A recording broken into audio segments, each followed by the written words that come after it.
అంతకుముందు వచ్చింటే ఏమో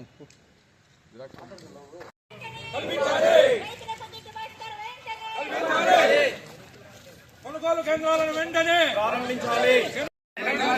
ప్రభుత్వం పప్పు శనగ మద్దతు ధరను వెంటనే ప్రభుత్వం పప్పు శనగ కొనుగోలు కేంద్రాలను వెంటనే. ఈరోజు రైతులు ఎన్ని కష్టాలు పడుతున్నారనేది మరి కూటమి ప్రభుత్వం గ్రహించాలా.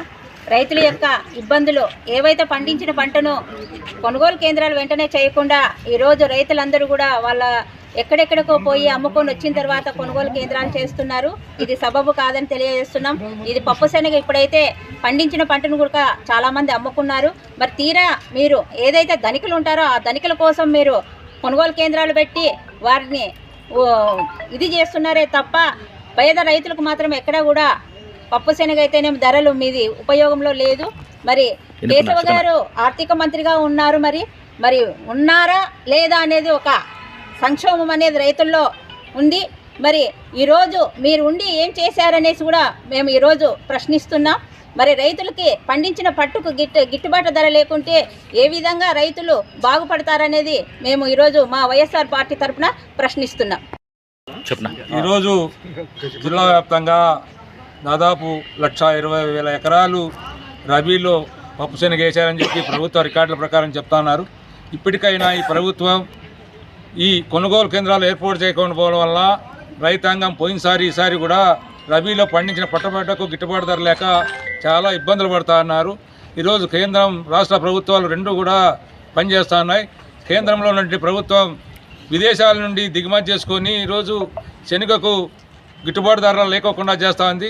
ఇక్కడున్నటువంటి ఎంపీలు నీరుకు నిమ్మెత్తినట్లు చూడనట్లు ప్రజల్ని గాలికి వదిలేశారు. రైతాంగం పూర్తిగా నష్టపోతున్నా కూడా కేంద్రంలో ఉన్నటువంటి ప్రభుత్వాన్ని వీళ్ళు ప్రశ్నించకపోవడం వల్లనే ఈరోజు రైతాంగానికి ఈ దుస్థితి వచ్చింది. ఈరోజు ఆస్ట్రేలియా నుండి కెనడా నుండి చాలా దేశాల నుండి కూడా సుంకం తీసేసి కొనుగోలు చేయడం వల్ల ఇక్కడ ఉన్నటువంటి పండించినటువంటి రైతుకు గిట్టుబాటు ధర లేక రైతాంగం పూర్తిగా నష్టపోతా ఉన్నారు. ఇప్పటికే హార్వెస్ట్ వల్ల తర్వాత పెట్టుబడి చాలా విపరీతంగా పెరిగింది. దానివల్ల ఈరోజు మీరు ఇస్తున్నటువంటి గిట్టుబాటు ధర కాదని చెప్పి మనం కూడా 7,000తో ఈ ప్రభుత్వం కొనుగోలు అని చెప్పి ఈ రాష్ట్రం ప్రభుత్వం వెంటనే కేంద్రంతో మాట్లాడి కొనుగోలు కేంద్రాలను ఏర్పాటు చేయాలా. ఇప్పటికే ఆలస్యమైంది. దాదాపు 4 రోజుల నుండి హార్వెస్ట్ జరుగుతూ ఉంది. అయినా కూడా ఈరోజు కూడా ప్రభుత్వం ఒక్క కేజీ కూడా కొనుక్కోకుండా పోవడం అనేది చాలా దారుణం. వీళ్ళు మాత్రం రోజు చెప్తా ఉన్నారు మేము రైతులను ఆదుకుంటామని చెప్పి. ఈరోజు వ్యవసాయ శాఖ మంత్రి ఇప్పటికి కూడా కన్నులు తెరిచి ఈ ప్రాంతంలో అలాగంగానే ఈ రాష్ట్రంలో పండించినట్టు పప్పు శనగ కేంద్రాలను ఏర్పాటు చేసి రైతాంగాన్ని ఆదుకోవాలని చెప్పి ఈ సందర్భంగా మేము డిమాండ్ చేస్తున్నాం. వర్గం ఉరవకొండ ఏడీఏ ఆఫీస్ ముందు వైఎస్ఆర్సీపీ రైతు విభాగం తరపున రైతుల పక్షంలో ఈరోజు మేము కూటమి ప్రభుత్వాన్ని ఈరోజు రైతుల తరపున పప్పు శనగ రైతుల తరపున మేము ఈరోజు ఇక్కడికి విచ్చేసి ఏడీఏ గారికి రైతులు పడుతున్న బాధలు వాళ్ళ నష్టపోతున్న వాళ్ళ సమస్యలని ఇప్పుడున్న కూటమి ప్రభుత్వానికి తెలియజేయడానికి రైతుల పక్షాన మేమందరం కూడా ఇక్కడికి వచ్చి ఉన్నాం. అయితే ముఖ్యంగా 25 రోజుల క్రితం ఇంచుమించు నెల నుంచి పప్పు శనగలు హార్వెస్ట్ అవుతున్నాయి. అయితే ఈ రోజుటికి ఇంకా పప్పు శనగ కేంద్రాలు ప్రారంభించుకోకపోవడం కూటమి ప్రభుత్వం దౌర్భాగ్య స్థితికి దిగజారింది రైతుల పట్ల. ఇప్పటికైనా చంద్రబాబు నాయుడు మేల్కోవాలా. రైతుల దుస్థితి కళ్ళాల్లో 5,000కి 5,300కి అమ్ముకుంటున్నారా? ఇంకా ఈ రోజుటికి నువ్వు పప్పు శనగలను ప్రారంభించకపోతే ఇది ఎవరు ప్రశ్నించరని మీరు ఇంత రైతుల పట్ల అసమర్థతగా ఉండడం మీకు సరి అయిన పద్ధతి కాదు. అయితే ఇప్పుడు గ్రామాల్లో ఎక్కడ చూసినా ఆర్బీకే నిర్వీర్యం చేస్తున్నావు.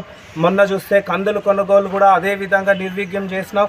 అయితే రైతులు అమ్ముకున్నాక నువ్వు కొనుగోలు ప్రారంభించడము నీకు అది సంతోషంగా ఉందా? రైతుల పట్ల ఇది సరైన పద్ధతి కాదని కూటమి ప్రభుత్వానికి మేము హెచ్చరిస్తున్నాం రైతుల పక్షాన. అదేవిధంగా ఇప్పుడు మీరు మద్దతు ధర 5,870 రూపాయలు ఏదో మీరు చెప్పినారు. అయితే సబ్సిడీకి ఎంత ఇచ్చినారని మేము కూటమి ప్రభుత్వాన్ని అడుగుతున్నాం. మీరు ఇచ్చిన సబ్సిడీ ధర ఏమి, ఇప్పుడు రైతులకు మీరు ఇచ్చిన ధర ఏమి? మద్దతు ధర.